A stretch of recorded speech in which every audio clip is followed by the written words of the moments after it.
Bonjour, bienvenue dans cet épisode numéro 6. Comment je me suis mise en marche. Alors dans cet épisode, je vais te raconter ce que j'ai vraiment compris de comment je crée ma vie hyper rapidement.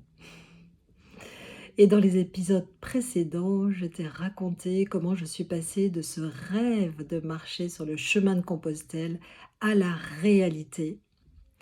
Et dans l'épisode juste avant, je te raconte mes 2 plus grandes peurs de marcher toute seule. Je suis Delphine Auger, je suis coach et j'aide les femmes de plus de 50 ans à retrouver du sens dans leur vie et surtout de la vitalité. Alors moi, vraiment un des plus grands sujets de prédilection, c'est vraiment tous les domaines qui touchent à la spiritualité. J'ai lu beaucoup, c'est vraiment ces vidéos que je regarde, c'est ça que je lis, enfin vraiment je fais des stages, enfin vraiment c'est ce domaine qui me fait vibrer et dans ce domaine-là, il y a beaucoup de choses auxquelles je crois, comme une reconnaissance, mais pour autant, c'est pas forcément, totalement, j'ai envie de dire, totalement intégré ou tout n'est pas forcément expérimenté en ce qui me concerne. Sinon, je serais dans un autre état, je crois aussi.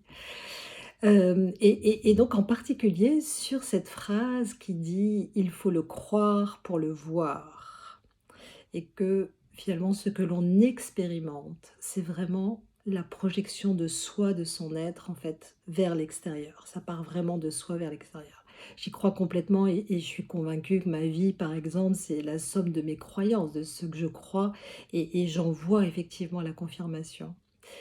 Mais je la vois pas forcément super rapidement et lorsque, j'ai marché en fait, à 2 reprises, j'ai vraiment vu la rapidité avec laquelle ce que je croyais s'est manifesté. Le premier exemple en fait, qui me vient, c'est, une journée, il faisait très chaud, la route était particulièrement droite, rectiligne, particulièrement blanche avec beaucoup de réverbération, pardon, et pas d'arbres. Et donc je marchais, j'avais chaud, je marchais, c'était droit, je marchais, hein.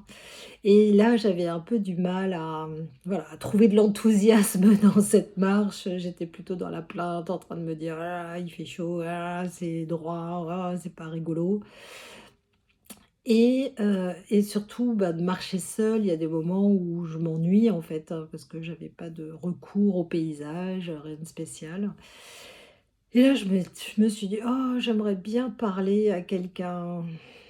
Alors, je me suis vraiment donné comme règle de ne pas utiliser mon téléphone, hein, pendant cette marche. Donc voilà, donc j'avance, je dis: «Ah, j'aimerais bien parler» et puis cette route rectiligne finit par s'arrêter, cheminer tout doucement, descendre dans un sous-bois. Waouh, l'ombre était vraiment la bienvenue et je me retrouve en bord de Seine et là, je tombe sur un pêcheur. Donc comme j'avais envie de parler, que c'est pas trop mon style de parler aux gens que je croise, mais là j'avais envie de parler, je m'arrête près de ce pêcheur et je lui dis: «Bonjour, qu'est-ce que vous pêchez?» et il me répond: «Ce que je trouve». Bon et on finit quand même par engager la discussion et là j'ai passé un temps absolument merveilleux avec cet homme qui m'a finalement raconté sa vie, son enfance, que c'était un ancien légionnaire qui avait parcouru le monde, était dans des missions hyper dangereuses et que maintenant il était, conseiller militaire pour le cinéma. Il m'a montré des photos de lui légionnaire, super BG et il m'a montré, des acteurs qu'il avait, bah, conseillés et entre autres, comment il s'appelle, cet acteur? Ah, j'ai plus son nom, le belge là, Jean-Claude Van Damme, ouais. Donc des photos de lui dans une Jeep avec Jean-Claude Van Damme et tout. Enfin bon, vraiment, on a pas j'ai passé un temps absolument incroyable, avec lui et puis on s'est salués, je suis repartie et là, vraiment, j'ai souri d'une part parce que j'étais heureuse de cette rencontre et puis surtout de me dire: «Mais j'ai demandé à parler à quelqu'un et 5 minutes après, je trouvais quelqu'un et je pouvais, discuter avec lui vraiment d'une, voilà, une super, super, discussion.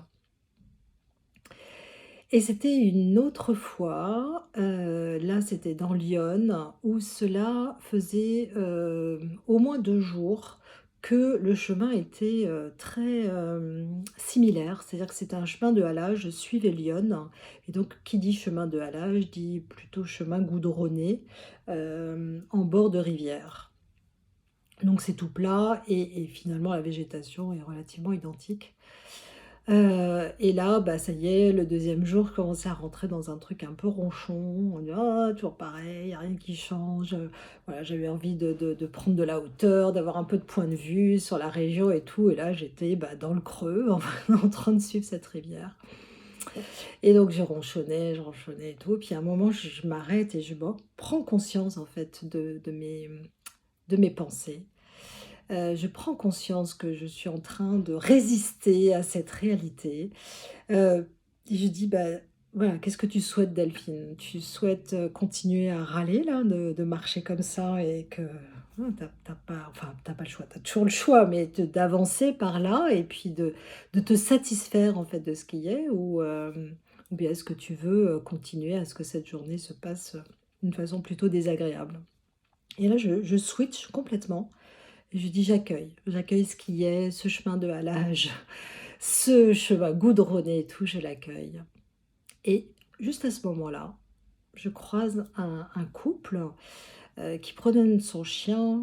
En général, les gens qui promènent leur chien, ils me parlent pas trop, et là, bah, ils s'intéressent à ce que je fais, pourquoi je suis là et tout et il se trouve que ces personnes-là avaient déjà, réalisé le chemin de Compostelle, donc ils m'ont parlé de leur plaisir, de leurs souvenirs, de leur, voilà, de leur enthousiasme, en tous les cas, à avoir déjà parcouru ce chemin et donc voilà, ils m'ont apporté plein de bénédictions pour la suite et très peu de temps après, je croise une dame qui avait un seau super lourd, en fait, hein, chargé.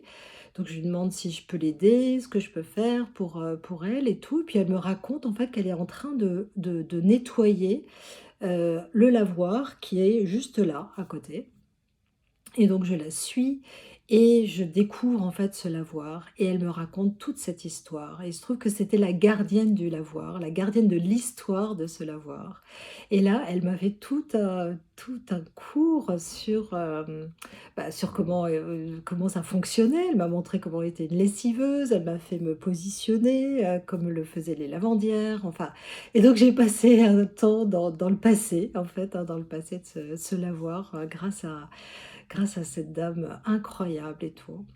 Et pareil, donc je la salue, je continue mon chemin et je me rends compte en fait à quel point, à partir du moment où j'ai décidé que mon expérience en fait, était juste dans l'accueil de ce qui était, et bien là, j'ai fait des rencontres absolument incroyables. Donc j'ai adoré ces clins d'yeux de la vie, qui m'enseignent vraiment que c'est moi qui choisis l'expérience que j'ai envie de vivre à ce moment-là. Donc vraiment, merci, merci pour cette, prise de conscience. Donc j'espère que ce que je t'ai raconté, t'a intéressé. Tu peux me mettre des commentaires et hem et je t'invite à aller, regarder le prochain et ce sera le dernier épisode où je te raconte comment j'ai vraiment changé totalement de dimension. À bientôt.